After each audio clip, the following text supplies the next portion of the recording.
18ஆம் படி கருப்பரே போற்றி, பகைவரை நடுங்கச் செய்பவனே போற்றி, நல்லதே நினை, நல்லது மட்டுமே நினை. கருப்பசாமி பிள்ளைகளுக்கு இந்த அப்பனின் அன்பும் பாதுகாப்பும் என்றுமே 100% முழுமையாக இருக்கும். என் அன்பு குழந்தையே, இன்று உன் பிரச்சனைக்கு ஒரு அவசரமான செய்திகளை நான் கொண்டு வந்திருக்கின்றேன். என் தங்கமே, உன்னுடைய குலதெய்வத்தின் வாசலில் நின்று கொண்டு உனக்கு ஒருவர் இது போன்ற ஒரு காரியத்தை செய்து கொண்டிருக்கிறார். அவர் என்ன காரியம் செய்கிறார், எதற்காக செய்கிறார் என்பதை உனக்கு தெரிவிப்பதற்காகவும், இதனால் உன்னுடைய வாழ்க்கையில் உனக்கு என்ன நடந்து கொண்டிருக்கிறது என்பதை உனக்கு புரிய வைப்பதற்காகவும் வந்திருக்கின்றேன். என் தங்கமே, பொதுவாகவே இன்று இருக்கின்றவர்கள் எல்லோருமே குலதெய்வத்தினை கண்டு அதிகமாக பயப்படுவதில்லை. நாம் என்ன வேண்டுமானாலும் செய்யலாம், நம் குலதெய்வம் அதை கண்டுகொள்ள மாட்டார்கள். ஏனென்றால் நாம் அவர்களின் பிள்ளை அல்லவா. நாம் செய்கின்ற செயல்கள் எல்லாவற்றையுமே நம்முடைய குலதெய்வத்திடம் நாம் நியாயப்படுத்தி விடலாம் என்று நினைக்கின்றார்கள். அவர்களினுடைய இந்த சிந்தனை தான் இது போன்ற ஒரு காரியத்தை உனக்கு செய்ய தூண்டி இருக்கின்றது. என் தங்கமே, உனக்கு அவர்கள் என்ன செய்ய வேண்டும் என்று நினைத்தார்கள் தெரியுமா? உன்னுடைய வாழ்க்கையில் நீ செய்கின்ற அத்தனை விஷயங்களையும் தடுத்து நிறுத்துவதற்காக அவர்கள் பல முயற்சிகளை செய்து கொண்டிருக்கின்றார்கள். நீ இப்பொழுது செய்து கொண்டிருக்கின்ற வேளையில் நீ எந்த ஒரு முன்னேற்றத்தையும் அடைந்துவிடக் கூடாது என்று நினைக்கின்றார்கள். அது மட்டுமல்ல, நீ என்ன செய்தாலும் அது உனக்கு எந்த விதமான பலனையும் கொடுத்துவிடக் கூடாது என்றும் நினைக்கின்றார்கள். எப்படி அவர்கள் நினைக்கின்ற விஷயங்கள் உன்னுடைய வாழ்க்கையில் எப்படியும் ஈடேறி விட வேண்டும் என்று அவர்கள் துடித்துக் கொண்டிருக்கின்றார்கள். எத்தனையோ முயற்சிகளை செய்தும் அது பலன் கொடுக்காமல் போனதால் தான் கடைசியாக இப்பொழுது உன் குலதெய்வத்தின் முன்னால் வந்து நின்று கொண்டிருக்கின்றார்கள். தம்முடைய குலதெய்வத்திடம் நாம் சொன்னால் அந்த காரியம் நம் வாழ்க்கையில் நிச்சயமாக நடந்துவிடும், நாம் நினைத்தது போல அவர்கள் வாழ்க்கையை அழித்து விடலாம் என்று நினைக்கின்றார்கள். அவர்கள் இப்படி நினைப்பதற்கு பலன் அவர்களுக்கு என்ன கிடைத்திருக்கிறது தெரியுமா? இத்தனை நாட்களும் மற்றவர்கள் மூலமாக உனக்கு அவர்கள் செய்த வினைகள் எதுவுமே பலிக்காமல் போனதற்கு காரணம் என்னவென்று அவர்களுக்கு புரியவில்லை. அதனால்தான் உன்னுடைய குலதெய்வத்திடமே உன் வாழ்க்கையை அழிக்க சென்று நின்று கொண்டிருக்கின்றார்கள்.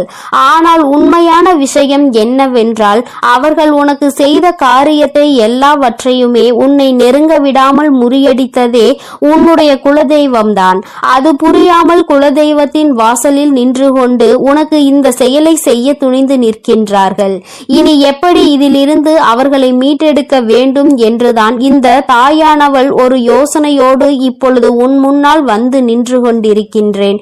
ஏனென்றால் இதை செய்ய நினைப்பவர்கள் வேறு யாரும் கிடையாது, உன்னுடைய குடும்பத்தில் இருக்கின்ற ஒரு உறவுதான். என் தங்கமே, அந்த உறவானது என்ன செய்கிறது தெரியுமா? கோயிலுக்கு செல்லும் பொழுதெல்லாம் தன்னுடைய வேண்டுதல்களை வைப்பதோடு மட்டுமல்லாமல் தனக்கு என்ன வேண்டும் என்று கேட்பதோடு விடுத்து உன் வாழ்க்கையை அழிக்க வேண்டும் என்பதை பற்றி மட்டுமே கேட்டுக்கொண்டிருக்கின்றார்கள். எந்த ஒரு சூழ்நிலையிலும் உனக்கு நல்லது நடந்துவிடக் கூடாது, எந்த ஒரு சூழ்நிலையிலும் சந்தோஷமாக நீ வாழ்ந்துவிடக் கூடாது என்று அவர்கள் உறுதியாக நினைக்கின்றார்கள். இப்படி நினைப்பதன் பலனாக அவர்கள் வாழ்க்கையில் என்ன நடந்திருக்கிறது என்று கேட்பாயானால், சில காலமாகவே அவர்கள் வாழ்க்கையில் ஏதோ ஒரு தடமாற்றங்கள் நடந்து கொண்டிருக்கின்றது. அவர்கள் ஒன்று நினைக்க அவர்கள் வாழ்க்கையில் நடப்பது வேறொன்றாக இருக்கிறது.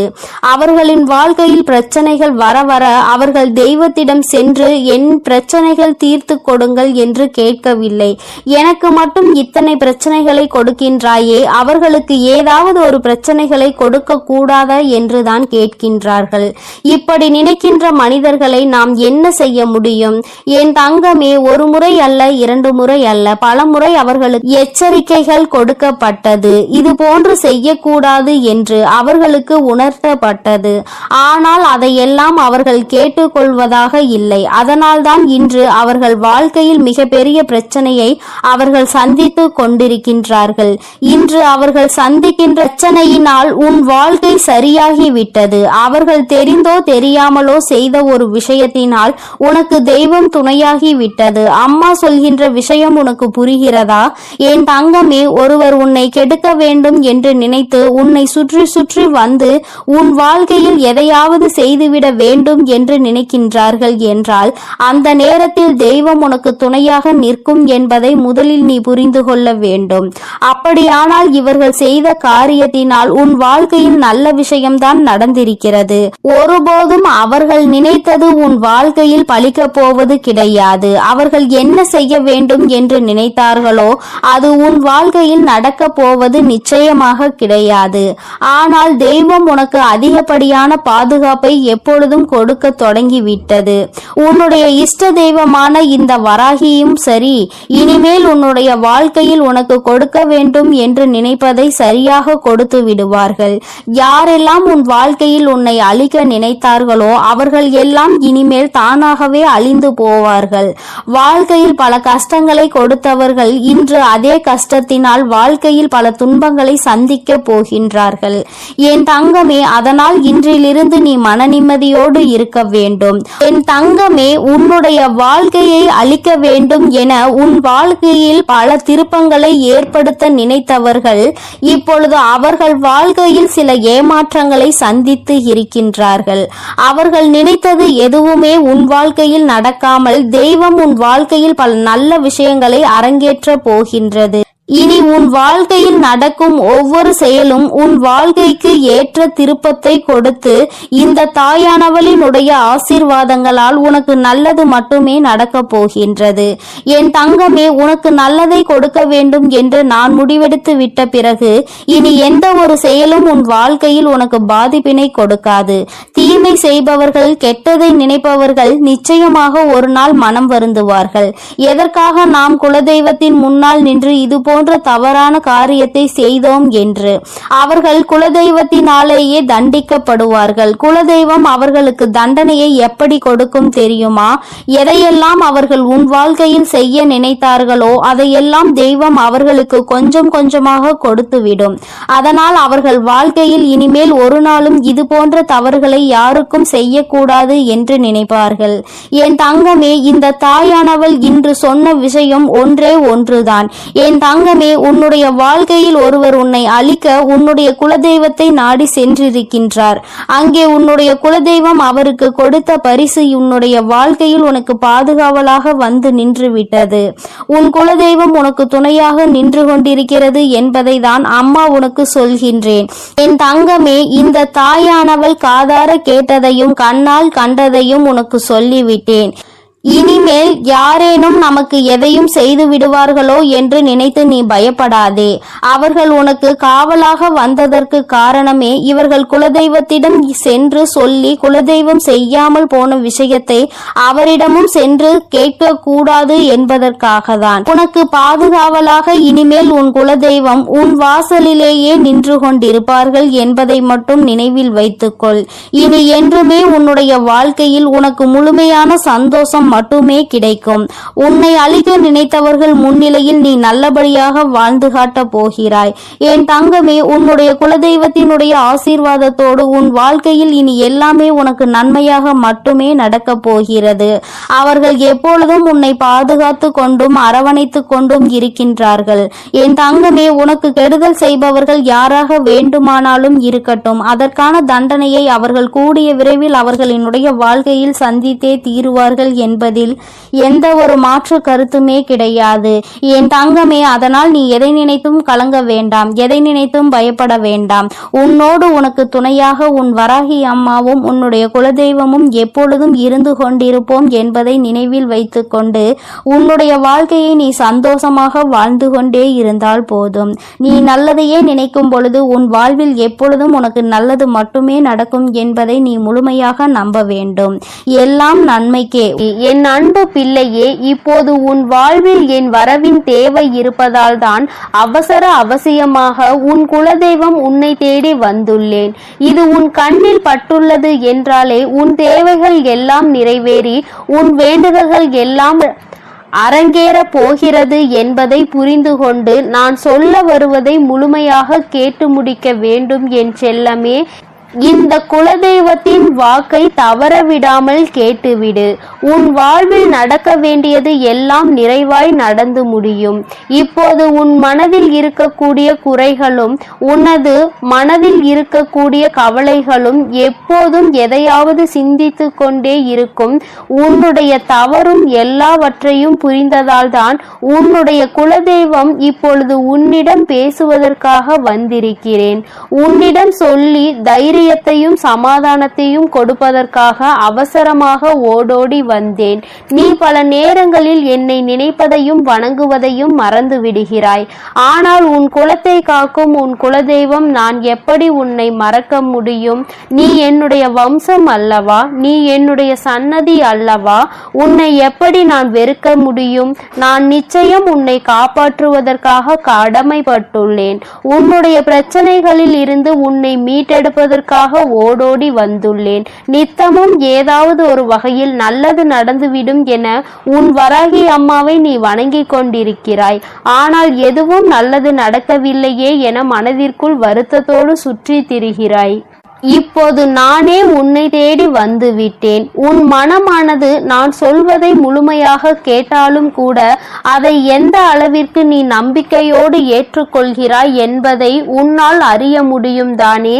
இப்போது நான் உனக்கு என்ன சொன்னாலும் என்ன செய்தாலும் உன் யோசனைகள் எல்லாம் உன்னுடைய பிரச்சனைகளை பற்றியும் நீ நினைத்த காரியத்தை பற்றியும் தானே இருக்கிறது.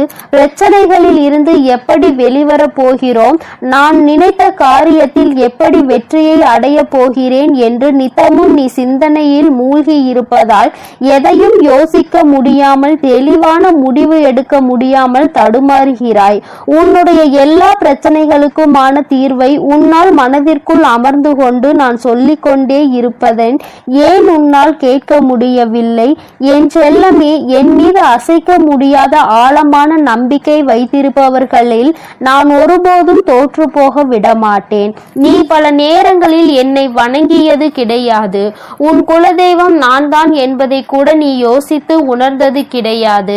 ஆனால் உன்னை பெற்றவர்கள் அப்படி இல்லையே. அவர்கள் பலமுறை என்னை வணங்கி இருக்கிறார்கள். எனக்காக பல பிரசாதங்களை படைத்திருக்கிறார்கள். என்னையும் என் குடும்பத்தையும் நீங்கள் தான் காப்பாற்ற வேண்டும் என பொறுப்பை என்னிடம் ஒப்படைத்து இருக்கிறார்கள். அப்படி இருக்கும்போது நான் எப்படி உன்னை சும்மா விட்டுவிட முடியும்? அதனால்தான் உனக்கும் உன் குடும்பத்திற்கும் உன் வாழ்க்கைக்கும் உன்னை சுற்றி இருக்கக்கூடிய உறவுகளுக்கும் நல்லது செய்வதற்காக ஓடோடி வந்துள்ளேன். உனக்காக அனைத்தையும் பார்த்து பார்த்து செய்து கொண்டிருக்கும் என்னையும் என் அன்பையும் உனக்காக அருள் செய்ய வந்திருக்கும் என் தூய்மையான உள்ளத்தையும் நீ எப்போது புரிந்து கொள்ள போகிறாய்? நீ கேட்ட உடனே நொடி பொழுதில் என்னால் உனக்கானதை செய்து கொடுக்க முடியும். உன்னுடைய அத்தனை கஷ்டங்களையும் பிரச்சனைகளையும் கூட மாற்றி அமைத்து சரி செய்ய முடியும். என் செல்லமே, இருந்தும் கூட நீ கேட்டதை எதற்காக நான் இன்னும் செய்து தரவில்லை என தெரியுமா? எல்லாம் உன் மேல் உள்ள அக்கறையில்தான் என்பதை நீ புரிந்து கொள். ஒரு விஷயம் நான் உனக்கு கொடுக்கிறேன் என்றால் அது உன் வாழ்க்கைக்கு சரியாக வருமா? உனக்கு அதன் மூலமாக நிம்மதி கிடைக்குமா என எல்லாவற்றையும் யோசித்துதான் நான் செய்வேன். உன் வாழ்க்கைக்கு எது தேவையோ நீ கேட்பதை எல்லாம் கொடுத்தால் உன் வாழ்க்கை நிம்மதியாகவும் நிலையானதாகவும் நன்மைகளை தருவதாகவும் இருக்குமா என பார்த்துதானே உனக்கு அதனை நான் செய்து கொடுத்து கொண்டிருக்கிறேன். உனக்கு தேவையான நேரத்தில் தேவையான சமயத்தில் அனைத்தையும் உன்னிடம் கொண்டு வந்து சேர்க்கும் வேலைகளை தான் நான் செய்து கொண்டிருக்கிறேன். உனக்கான நேரமும் காலமும் கூடி வந்து விட்டது என் செல்லமே. உன் வாழ்க்கையின் மீது உன்னை விட உன் அம்மாவாகிய எனக்கு தான் பொறுப்பு அதிகம் இருக்கிறது. கூடிய விரைவில் உனக்கான நல்லதை நான் நடத்தி கொடுத்து உன்னை சந்தோஷமாய் வாழ வைப்பேன். அதுதானே எனது கடமையும் பொறுப்பும். நிச்சயமாக என் ஆசீர்வாதத்துடன் நீ ஆசைப்பட்டது எல்லாம் உன்னிடம் கொண்டு வந்து சேர்க்க வேண்டியது என்னுடைய பொறுப்பு. தேவை தேவையில்லாமல் பயப்படுவதும் குழப்பமடைவதும் வேண்டாம். நான் இருக்கும்போது உனக்கென்ன கவலை? மனமகிழ்ச்சியோடு இருக்க முயற்சி செய். இறுதி கட்டத்தை நீ நெருங்கி வந்து விட்டாய். என் செல்லமே, உன்னை சுற்றி சுற்றி வந்து உன்னையே பாதுகாத்து கொண்டிருக்கும் என்னை உணர்ந்து கொள்ள முடியாமல் ஏன் இப்படி கஷ்டத்திலும் குழப்பத்திலும் சிக்கி தவிக்கிறாய்? உன் மனதிற்குள் ஏகப்பட்ட யோசனைகளும் பலதரப்பட்ட குழப்பங்களும் கவலைகளும் இப்படி உன்னை சூழ்ந்திருந்தால் எப்படி உன்னால் வாழ்க்கையை சந்தோஷமாக அனுபவித்து வாழ முடியும்? நிம்மதி இல்லாமல் அலைபாய்ந்து கொண்டே இருக்கிறாய். தைரியமாக இரு. உன் வாழ்வில் திடீர் திருப்பத்தை ஏற்படுத்தி நீ நினைத்த எல்லாம் உனக்கு ஏற்றபடி நான் செய்து காட்டுவேன். உன் வாழ்க்கையில் இன்பம் வராமல் இருந்து விடாது என் செல்லமே. ஏற்றம் வருமா வராதா, அல்லது இழப்புகளை என் வாழ்க்கையாக்கி விடுமா என நினைத்து மனதளவில் சோர்ந்து போய் இருக்கும் உன்னை என்னால் கண்கொண்டு பார்க்க முடியவில்லை. அதனால்தான் உன்னை மகிழ்விப்பதற்காக, உன் மனதை குளிர்விப்பதற்காக உனக்கான நல்லதை நடத்தி கொடுக்க ஓடோடி வந்து விட்டேன். இந்த குலதெய்வ வாக்கை சாதாரணமாக நினைத்து கொள்ளாதே. வாழ்க்கையில் திடீர் திருப்பத்தின் மூலமாக சந்தோஷத்தை நான் உனக்கு கொடுக்க போகிறேன். இந்த குலதெய்வம் குடும்பத்திற்கான வாக்கை, தெய்வ தீர்ப்பை நான் சொல்லிவிட்டேன். என் செல்லமே, இனி எல்லாம் சந்தோஷமான செய்திகள் உன் வாழ்வில் ஒவ்வொன்றாக வந்து சேரும். உன்னை சுற்றி இருக்கும் எல்லா கஷ்டமான சூழ்நிலைகளும் எல்லாம் விரைவில் மாறும்.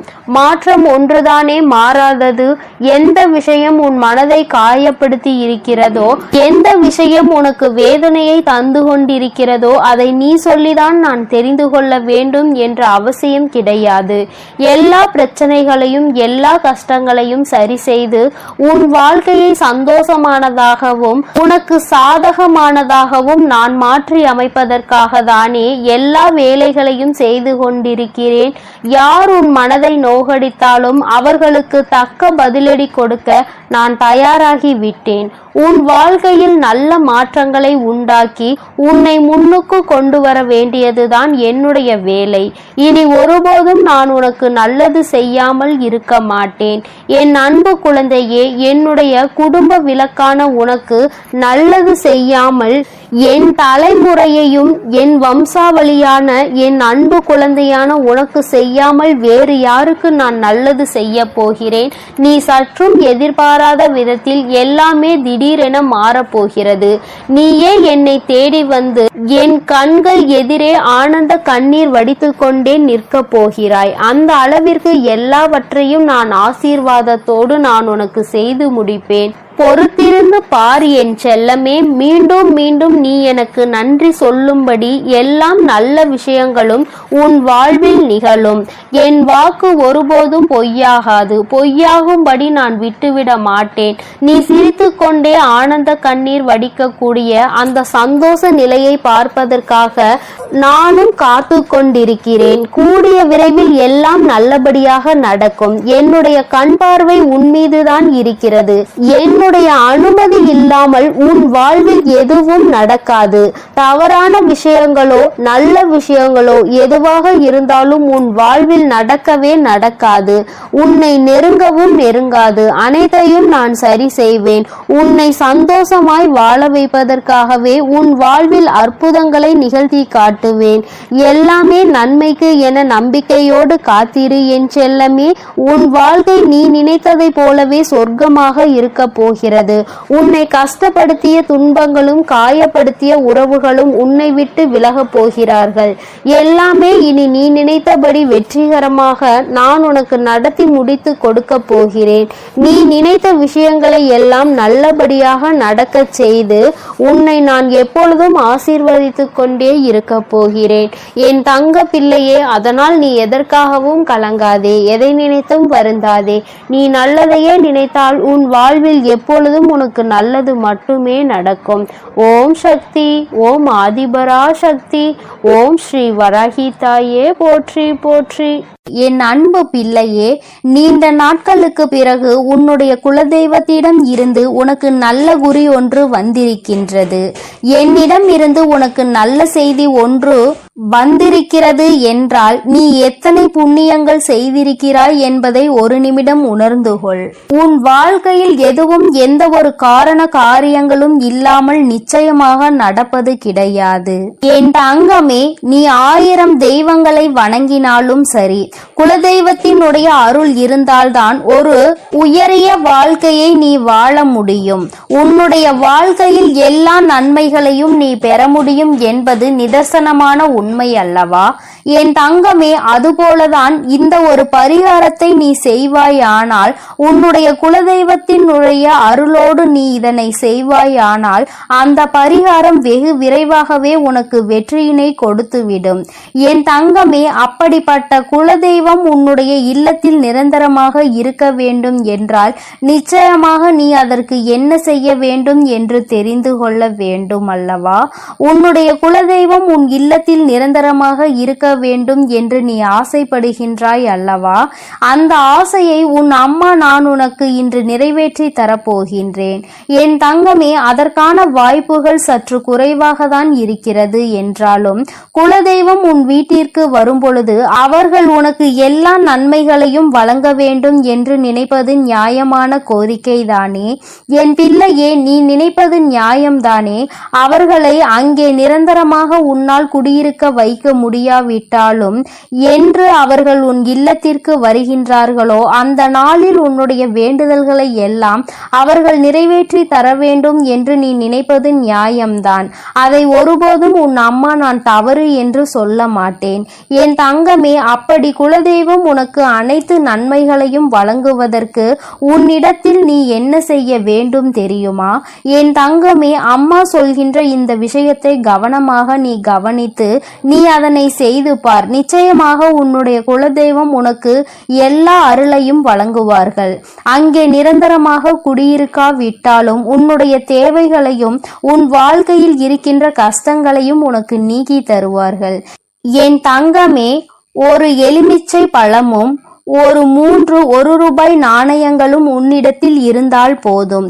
இந்த பரிகாரத்தை வளர்பிறையில் வரக்கூடிய வெள்ளிக்கிழமை அன்று நீ செய்ய வேண்டும். 1 அடி அகலமும் 1 அடி நீளமும் கொண்ட மஞ்சள் நிற துணி ஒன்றினை எடுத்துக்கொள். மஞ்சள் நிற துணி உன்னிடத்தில் இல்லை என்றால் வெள்ளை நிற துணியை எடுத்து அதை மஞ்சளில் நன்கு துவட்டி எடுத்துக்கொள். என் தங்கமே, அந்த துணியை நன்றாக சுத்தம் செய்து நீ அதில் நல்லபடியாக பன்னீரில் நனைத்து காய வைத்து விட வேண்டும்.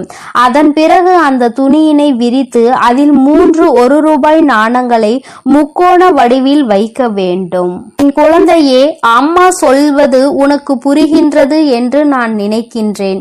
3 நாணயங்களையும் 3 திசையில் நீ வைக்க வேண்டும்.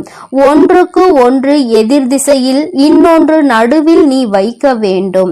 என் தங்கமே, அதுபோல நீ இதை செய்துவிட்டு அதன் பிறகு அதற்கு மேல் எந்தவித கரும்புள்ளிகளும் இல்லாத சுத்தமான ஒரு எலுமிச்சை பழம் ஒன்றை வைத்து இந்த துணியை பச்சை நிற நூலால் கட்ட வேண்டும். இவ்வாறு செய்யும் பொழுது ஓம் என்ற வார்த்தையோடு உன்னுடைய குலதெய்வத்தினுடைய பெயரையும் நீ சேர்த்து கொள்ள வேண்டும்.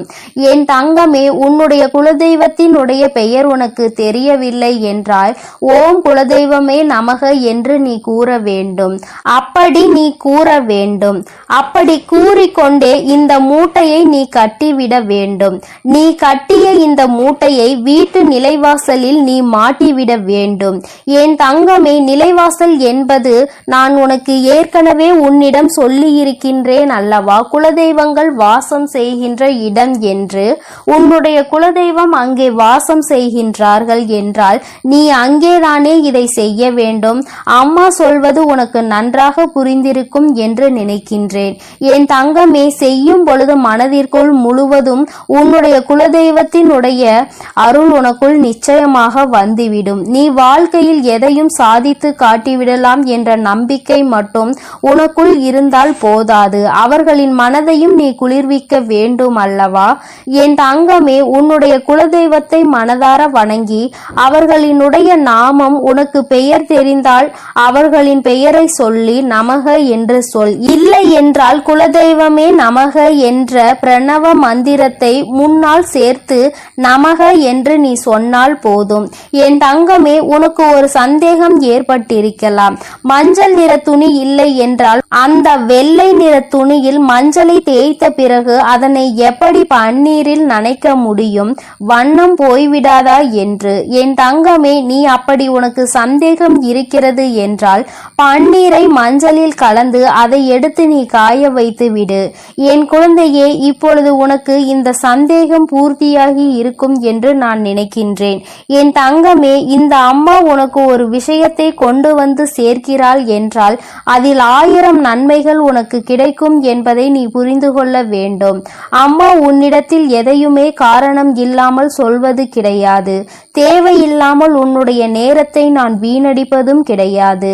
உனக்கு வாழ்க்கையில் எதையெல்லாம் உன்னிடத்தில் கொண்டு வந்து சேர்க்க வேண்டும் என்று எனக்கு தோன்றுகிறதோ அதையெல்லாம் நான் உன்னிடத்தில் நிச்சயமாக கொண்டு வந்து சேர்த்து விடுவேன். அதை நான் செய்து கொண்டுதான் இருக்கின்றேன்.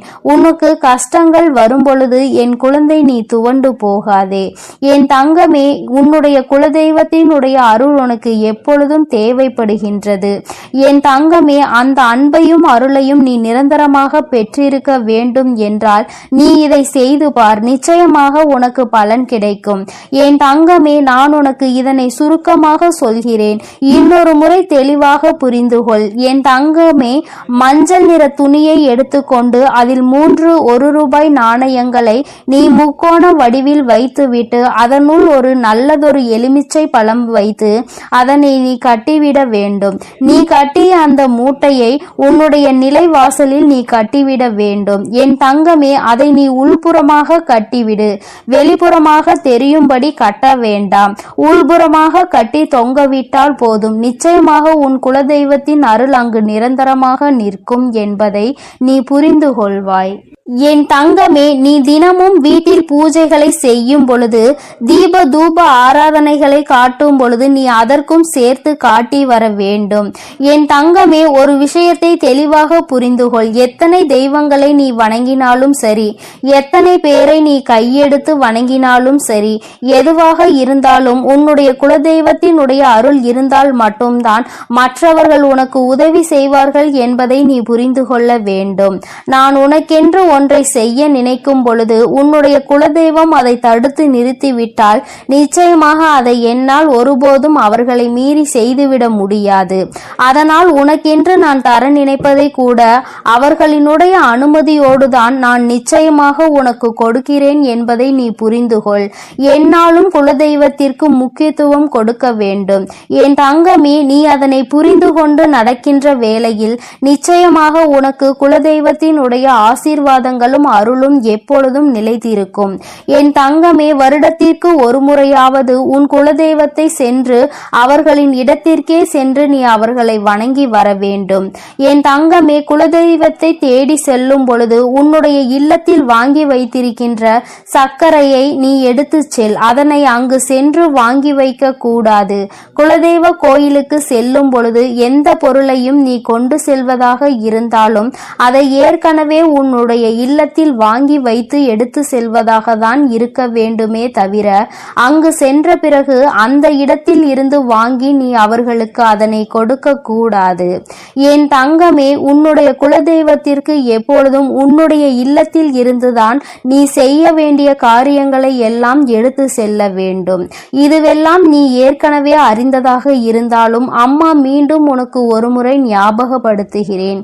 இந்த தாயானவள் உன் வாழ்க்கையில் வந்த பிறகு என் பிள்ளையின் வாழ்க்கையில் ஏதேனும் மாற்றங்கள் ஏற்பட்டிருக்கிறதா என்று நீ ஒருமுறை சிந்தித்து பார். என் தங்கமே, இந்த நல்ல நாளில் நீ மனமகிழ்ச்சியோடு இருக்க வேண்டும். எந்த ஒரு விஷயத்திலும் மனம் கலங்காமல் நீ நிச்சயமாக உன்னுடைய பூஜைகளை எல்லாம் நல்லபடியாக செய்து முடிக்க வேண்டும். உன்னுடைய நம்பிக்கையை ஒருபோதும் நீ குறைய விட்டு விடாதே. உன்னுடைய மனதிற்கு எல்லாமே நல்லபடியாக தான் நடக்கும் என்பதில் எந்த ஒரு மாற்று கருத்துமே கிடையாது. நல்ல எண்ணங்களையும் என் அன்பு பிள்ளைக்கு இந்த கருப்பனின் ஆசீர்வாதமும் அன்பும் என்றுமே முழுமையாக இருக்கும். வேண்டும் வரம் தருபவனே போற்றி, வேட்டை பிரியனே போற்றி போற்றி.